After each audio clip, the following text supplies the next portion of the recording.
হঠাৎ এক বিয়ের নিমন্ত্রণ পেয়ে মাঝরাতে পৌঁছে গেছিলাম সুদূর কলকাতার শেষ প্রান্তে। প্লেট হাতে অসংখ্য মানুষের ঢল নেমেছিল নতুন বর এবং বউয়ের সামনে। এসব দেখে আমাদের দাদা বলল, না না, লোক যখন আছে খেলা তখন হবেই। নতুন বর বউয়ের পারমিশন নিয়ে খুদে পরীক্ষকের মুখ ভরা হাসি নিয়ে ডুপ্লিকেট শাহরুখের ইশারায় শুরু হলো যেমন খুশি তেমন সাজো কম্পিটিশন। কম্পিটিশনের নাম শুনতেই মেকআপের দুশ্মনরা এসে হাজির। 250 টাকার মেকআপ 1.5 ঘন্টা ধরে করে আমাদের সামনে উপস্থিত। সবাই যখন সাজে গোলাপ, মাসিমা সেজেছে পদ্মফুল।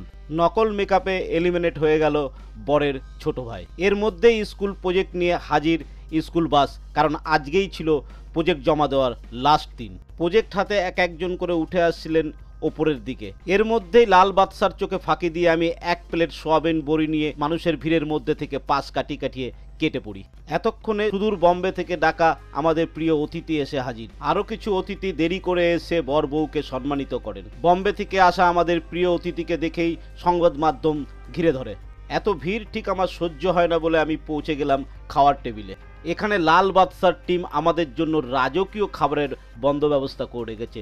সোনার থালাতে সমস্ত খাবার সাজিয়ে রাখা হয়েছে। আমি খাবার নিতেই দেখলাম কম্পিটিশনে যারা হেরে গেছে তারা আগে থেকেই খাওয়া শুরু করে দিয়েছে। প্রত্যেকে কতটা করে খাবার নিচ্ছে আমি চেক করব। শাহরুখ খান 2-4টে শসা নিয়েই খুশি ছিল। এই দিদি খাবার নিয়ে পালাচ্ছিল, আমি আবার ডেকে প্রপারলি চেক করলাম। 2টো লুচি। বিগ বয় হাসতে হাসতে চলে এসেছিল, তার প্লেট চেক করে দেখলাম সামান্য খাবার, নামেই বিগ বয়, খায় খুব অল্প। আমাদের মেন প্লেয়ার চলে এসছে, এটা 4 নম্বর থালা চলছে তার। খাওয়া শেষ হতেই এক একজন করে কেটে পড়তে শুরু করে। এরা দেখিয়ে দিয়েছে যে হার জিত বড় জিনিস নয়, সবাই হেরে গিয়েও খাওয়াটা কতটা পেলাম সেটাই হচ্ছে সবথেকে বড় জিনিস।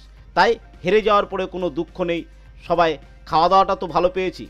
দারুণ অমৃততুল্য খাবার খেয়ে একে একে করে আমরা কেটে পড়লাম বিয়ে বাড়ি থেকে।